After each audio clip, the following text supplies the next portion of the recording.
Acho que o primeiro ponto que me surpreendeu foi voltarem com essa história do Mudinha. Acho que foi a primeira coisa que, assim, para mim era tão ridículo essa hipótese que eu não achei que eles fossem tentar bater de novo no caso com algo tão vazio e tão banal, não é? E também uma coisa que eu acho que é interessante, que assim, eles estão colocando a culpa de ser o ET numa pessoa que literalmente não pode se pronunciar. Exatamente. Para dizer que não é. Não é mesmo? Então, assim, vira ali uma conspiração eterna. Mas, antes de qualquer coisa, eu queria ouvir de você o seguinte. Por que você acha que esta emissora, que eu não vou citar o nome, resolveu reviver esse caso agora, dessa forma? Qual seria a intenção oculta por trás para tentar destruir o caso Varginha? Por quê? Qual a intenção disso? Então, a gente tem algumas hipóteses, né? Algumas conjecturas do porquê que isso possa ter acontecido dessa forma. Pode ter sido simplesmente uma atitude de angariar mais audiência para o programa, mas será que... já que se não se falava mais de ufologia há bastante tempo nessa emissora, ou talvez, que aí isso eu estou mais propenso a acreditar nessa outra hipótese que eu vou te falar. O caso Varginha, de uns tempos para cá, ele começou a crescer muito. A mídia dando mais voz para as testemunhas. Teve o depoimento do Dr. Ítalo Venturelli, que é um neurocirurgião, um médico conhecidíssimo lá em Varginha. Esse depoimento dele está explodido na internet. Hoje, só ele eu recebi. Só hoje, eu recebi de umas 5 pessoas diferentes. Ale, olha o depoimento do Ítalo Venturelli. Isso, então. Eu já assisti. E quem que é o Ítalo Venturelli? Ele foi diretor do Hospital Regional, foi diretor do Hospital Humanitas e foi diretor do Hospital Bom Pastor.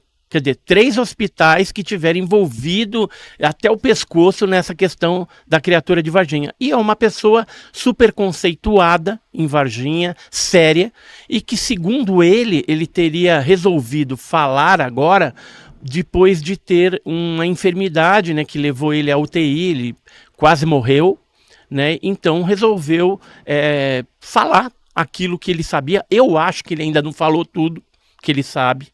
Tá? Essa é uma opinião minha.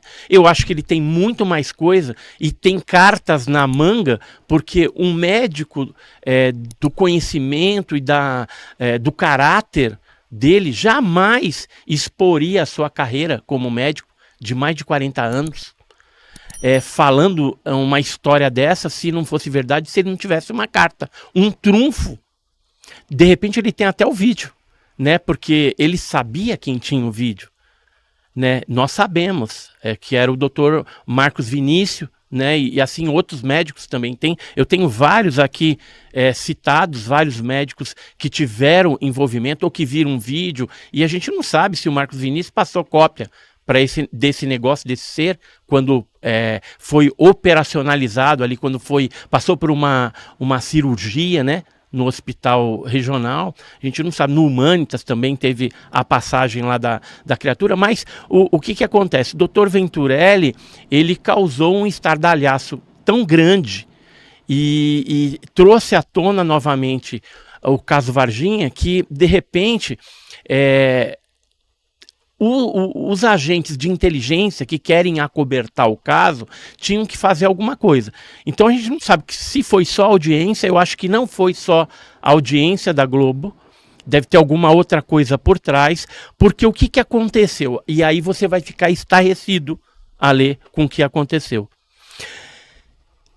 Muitas pessoas perguntaram: Edson, poxa, caso Varginha, você tá, né, foi do grupo do 7 e tudo mais, você não foi chamado para dar uma entrevista? Eu fui. E inclusive em 2023, no finalzinho do ano, o Paulo Gonçalves, que é um desses organizadores da EPTV, lá de Campinas, ele me procurou para trocar ideias sobre o assunto. Comprou um livro meu, inclusive, o livro ETs de Varginha Montando Quebra-Cabeça, para pegar informações, perguntou sobre várias coisas. Eu fiquei assessorando ele, eu cedi para eles telefones de ufólogos, de militares também, né? Não vou falar o nome aqui, mas do Pacatini, por exemplo, do Vittorio Pacatini, eu cedi o telefone, do Eduardo Mondini, do Rubão Ladeira, de várias pessoas.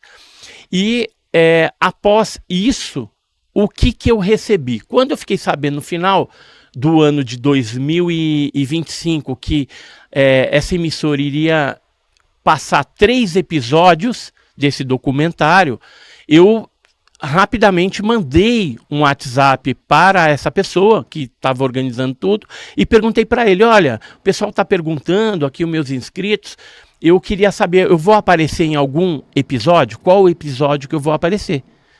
E aí ele falou simplesmente que eu tinha sido excluído.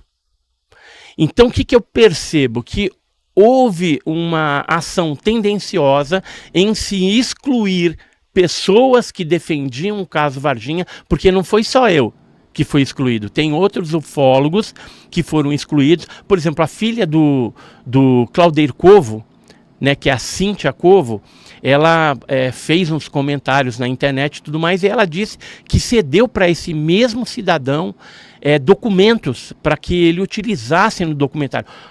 Ora bolas, se é um documentário, o que é documentário? Documento, você tem que apresentar fatos e dados, mas aquilo foi só baseado em depoimentos, alguns depoimentos vazios, outros depoimentos em que os supostos militares estavam com a cara tarjada, com a voz distorcida, e inclusive criticando o outro ufólogo, né, dizendo ali coisas ali absurdas, né? Só que eu fiquei até estarrecido de ver que essa emissora, ela não deveria, por uma questão ética, dispor a coisa desse tipo.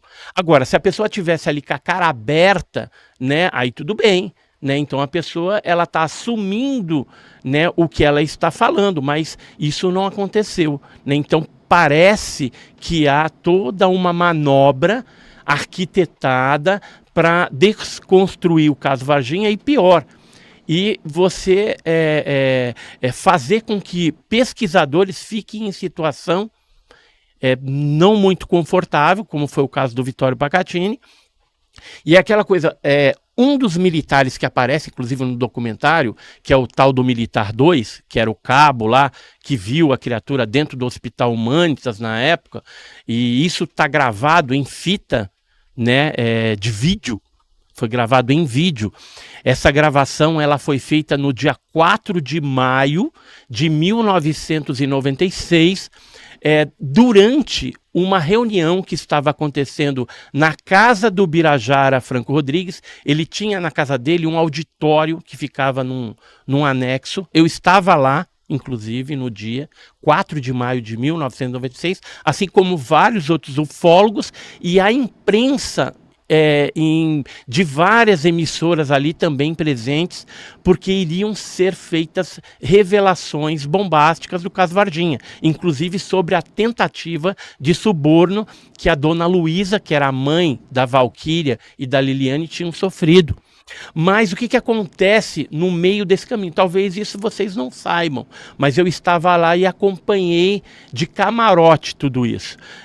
A Angélica, que é a ex-mulher do Birajara Franco Rodrigues, ela recebeu uma ligação e era um militar que estava chamando pelo Vittorio Pacatini. O Vittorio Pacatini se ausenta então ali da reunião que nós estávamos, e durante essa conversa ele ficou sabendo que o militar iria dar o depoimento. Então, o que ele fez? Ele desligou o telefone, combinou de pegar esse militar, levar para casa dos pais do Birajara Franco Rodrigues, né, que a gravação foi feita nessa casa, né, eu até conheço a casa lá em Varginha, e ele, então, quando voltou ali para a reunião, ele não poderia pegar nenhum outro integrante do grupo dos 7, até para não dar tanto na vista o que estava acontecendo, alguma coisa diferente. Então o que ele fez? Ele se aproximou de Marco Antônio Petit, que é um outro pesquisador, um pesquisador carioca, que inclusive tem livro, o Marco Antônio Petit tem livro escrito sobre Varginha, o próprio Vittorio Pacatini também hoje tem livro, eu tenho livro, né? Outras pessoas têm livro, e aí ele chamou o Marco Antônio Petit, falou, Petit, me acompanha, e o Petit já percebeu, né, que alguma coisa diferente ali estava acontecendo. E por que ele pegou o Petit? Porque chamaria menos atenção. Era uma pessoa que não fazia parte do grupo dos 7, daquelas pessoas que estavam mais visíveis no caso Varginha naquele momento. E aí eles foram então para pegar esse militar, foram até a casa do pai do Birajara, dos pais ali do Birajara Franco Rodrigues, e montaram ali um tripé, uma câmera. O Marco Antônio Petit operacionalizou essa câmera e o Vittorio Pacatini fez a entrevista com esse militar, que é o militar 2 lá, que aparece nesse documentário, que também é o mesmo militar que apareceu no documentário do James Fox, né, o Moment of Contact, que é o militar X, né? É o mesmo militar. E esse militar, interessante que ele não mudou a sua narrativa desde aquela época, e também no documentário da Globo, ele diz, né, que tudinho que aconteceu ali. E outra coisa que ele fala é que ele não recebeu dinheiro de ninguém para falar.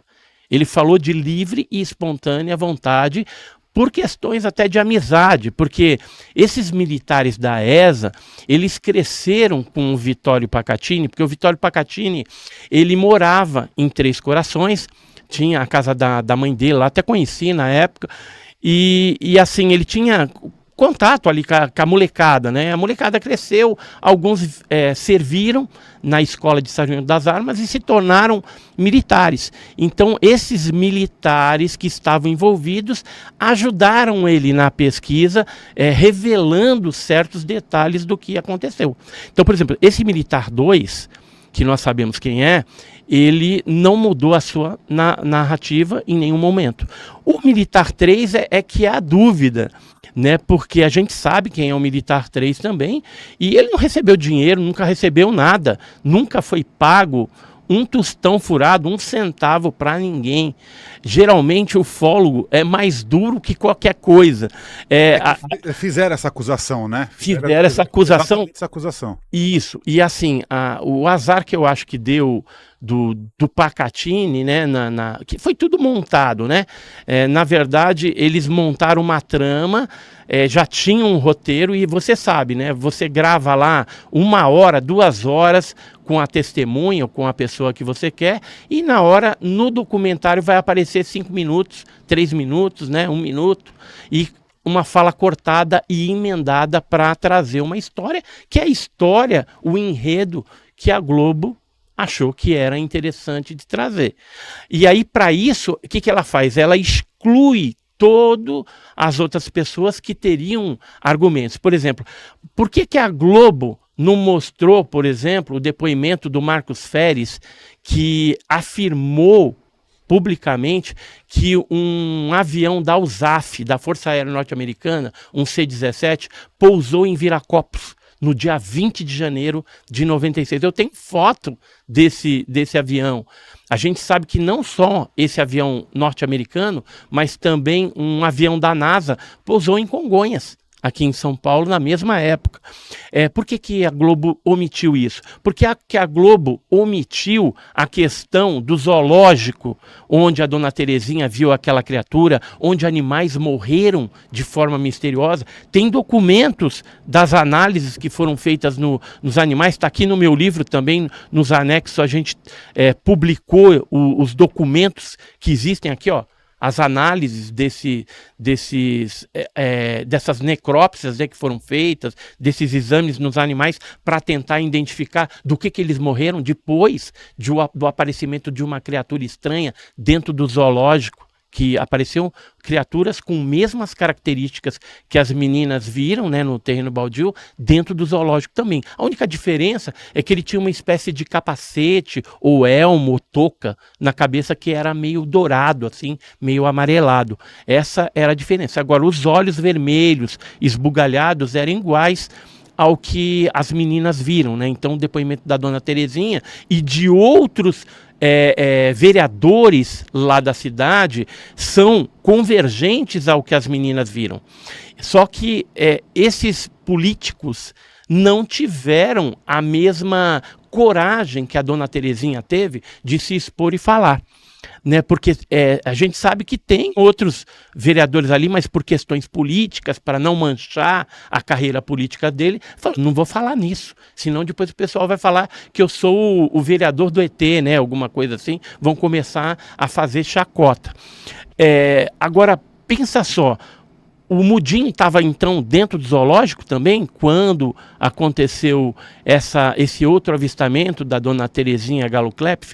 Outras coisas que foram omitidas, que eram importantes também, foi todos os outros depoimentos, né, e envolvimentos e movimentações de caminhão, os transportes que aconteceram para a Unicamp, ou seja, tem toda uma história montada dentro da Unicamp, lá em Campinas, porque essas criaturas, pelo menos 3 criaturas, foram remanejadas pelo Exército Brasileiro de Três Corações para a SPSEX, que é um prédio do Exército cor-de-rosa que tem lá em Campinas, né, eles fazem curso lá de sargentos, coisas desse tipo, e treinam o pessoal, e lá, quando eles chegaram com os caminhões e com essas 3 criaturas, 2 delas vivas e uma morta, foi obrigatório que os motoristas mineiros, ou seja, aquele cabo que deu depoimento e mais 2 soldados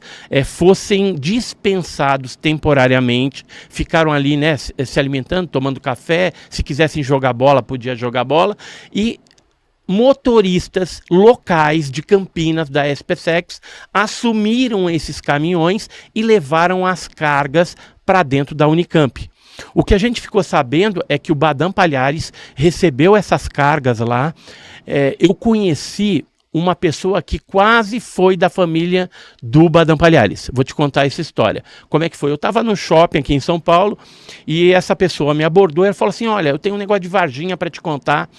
E é interessante porque envolve lá o Badam Palhares. Ele falou, opa, beleza, senta aí e tal, né? Eu estava tomando café, me conta essa história que eu quero saber. Ele falou, no passado eu fui namorado da sobrinha do Badam Palhares. E no final de ano, geralmente Natal, Ano Novo, a gente reunia a família. Então vinha o Badam, os familiares todos.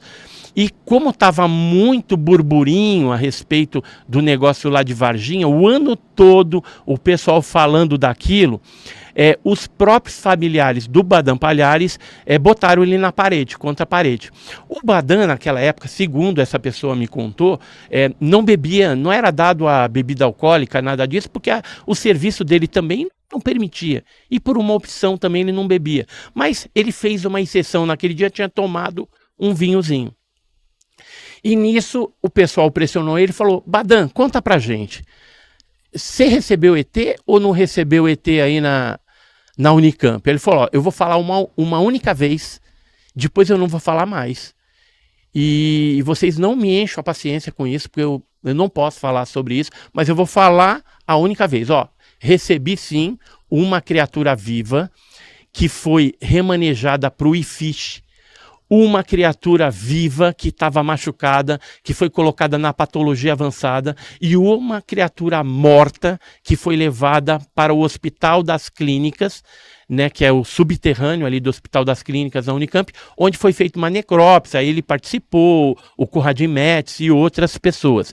Com a criatura viva foram feitas várias experiências, né, inclusive tentativa de fazer hemograma que deu errado, né, acabou o sangue da criatura entupindo aquelas mangueirinhas da máquina de hemograma, né, porque o sangue da criatura coagulava muito mais rápido e aí não chegou nem no sensor para dar o resultado do hemograma da criatura. O que eles fizeram então? Uma máquina já estava impossibilitada de operar, eles foram para máquina backup de hemograma e tentaram fazer um novo hemograma ali com sangue da criatura. Novamente deu ruim e aí essa máquina também parou, e aí eles ficaram numa situação sem pai nem mãe, vamos dizer assim, porque essas máquinas eram utilizadas também para atender gente no Hospital das Clínicas, e iria abrir. Isso foi feito já de madrugadinha, então de manhã abria ali o hospital e algumas pessoas que necessitassem de hemograma era feito nessas duas máquinas.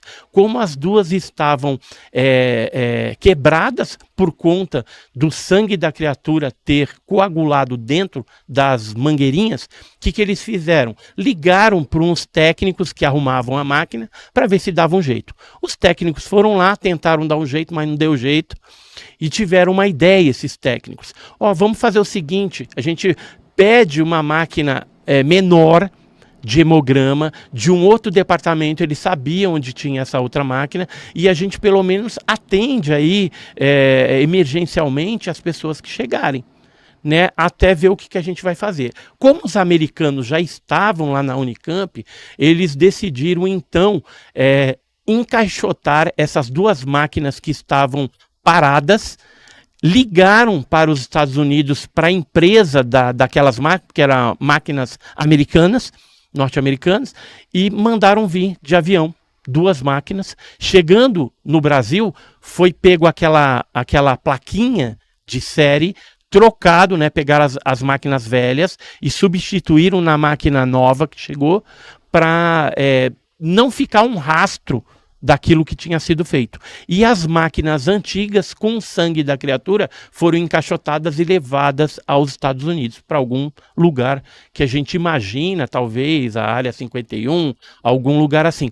Então veja que toda essa história de Campinas também que aconteceu, essa emissora ela nem tocou nisso. Quer dizer, é um documentário totalmente tendencioso, né? Até que o primeiro episódio ele foi relativamente bom, porque ele abordou o depoimento das meninas, inclusive conectando imagens antigas e imagens atuais, né, do que elas pensavam, o que se passou na vida delas. Então nos dá uma noção, uma história de como que foi a vida dessas meninas de lá para cá, né, de 96 até os dias atuais. Mas para não ficar só nas minhas palavras, né, para vocês acreditarem mesmo tudo isso que eu estou falando, eu vou mostrar aqui.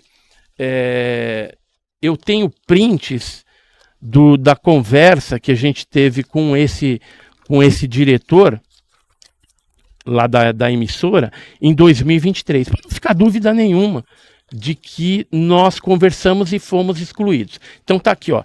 Aqui foi a primeira mensagem que a gente recebeu dele, 22 de novembro de 2023. EPTV. É isso, EPTV. EPTV. Lá de Campinas. Mesmo? Tá, é a filial. Filial. E aí, veja que aí, ó, em 2023 eles já estavam conversando com a gente. Em 2024... Vou mostrar aqui, não tem... Pode mostrar, não tem problema. Aqui, ó, em 2024, 11 de outubro, ele pediu aqui, ó, você teria o contato do Pacatini? Aí eu passei, né? Passei o contato do Vitório Pacatini, passei do Rubão Ladeira, passei do Eduardo Mondini, fui passando todos esses dados. Aí chega um momento, aqui ó, dia 15 de outubro de 2024, ele inclusive me manda um print de uma foto, isso aqui sou eu, que ele começou a assistir, né, o diretor lá, assistir alguns vídeos antigos sobre o caso Varginha, no intuito, né, como a gente seria inserido provavelmente na série, então ele ia fazer o mesmo esquema, né? Colocar coisas no passado e no presente, né? O que mudou, o que não mudou. E aí, o mais interessante está aqui, ó. Aqui ele fala da exclusão. Eu perguntei, esta série de 3 episódios da TV sobre Varginha, 30 anos, é fruto daquele trabalho, né, que começou em 2023, 2024? Você perguntou agora. Perguntei agora, dia 30 de dezembro de 2025. E olha só o que ele me respondeu aqui embaixo. Aí ele simplesmente falou, você foi excluído, tal, e simplesmente foi assim. E outros ufólogos também foram excluídos, ou seja, as pessoas e os pesquisadores que apoiavam o caso Varginha, que sabiam que era verdade, esses foram excluídos. Todavia, foram incluídos pessoas que negaram né, terminantemente esse fato, né, inclusive chegando a dar explicações aí totalmente descabidas, né? Ainda bem que o Birajara Franco Rodrigues não é adepto de falar que a criatura é o casal de anões, né? Porque também tem essa história, que também tem essa história do casal de anões, né? Também é mais ridículo ainda. Que é mais ridículo Mas ainda. deixa eu só fazer uma perguntinha rápida. Sim. O Birajara, ele negou tudo, né? Assim, ele negou tudo. Ele falou que não aconteceu nada e que é o mudinho. Mas ele disse que a única coisa que ele acredita ser verdade é o depoimento das 3 meninas. Ele fala assim, a única coisa que eu acredito que é real é o depoimento delas. Isso não é extremamente contraditório? Não do ponto de vista se ele, né, como ele está falando, que ele acredita que seja o mudinho, então ele acredita no depoimento dela que elas viram o mudinho no muro. Mas isso é totalmente descabido, porque o mudinho nem estava ali. O mudinho estava no estádio do Marcão. O que é estádio do Marcão? O estádio do Marcão é um ginásio que tem lá em Varginha, que fica longe daquele local, e o mudinho foi visto por pessoas, por varginhenses, inclusive o Rubão Ladeira, né, deu esse depoimento, e o mudinho estava lá. Então não tem como ser o mudinho a criatura que as meninas viram. Era outra coisa. E teve um tempo atrás, a gente entrevistou a Liliane e a Valquíria novamente, e eu fiquei sabendo, estarrecido também, de um outro detalhe importante que passou batido de todo mundo. Que era o seguinte, quando as meninas saíram correndo com medo daquela criatura, gritando, e chegaram na casa da Dona Luísa, a mãe delas, totalmente apavoradas, e a Dona Luísa deu água com açúcar, dá água com açúcar para as meninas, para acalmar, tal, o que aconteceu. E aí contaram, né, a Kátia Xavier contou que eles tinham visto uma criatura estranha, um bicho, um negócio lá no terreno. A Dona Luísa falou, vamos lá então, Kátia.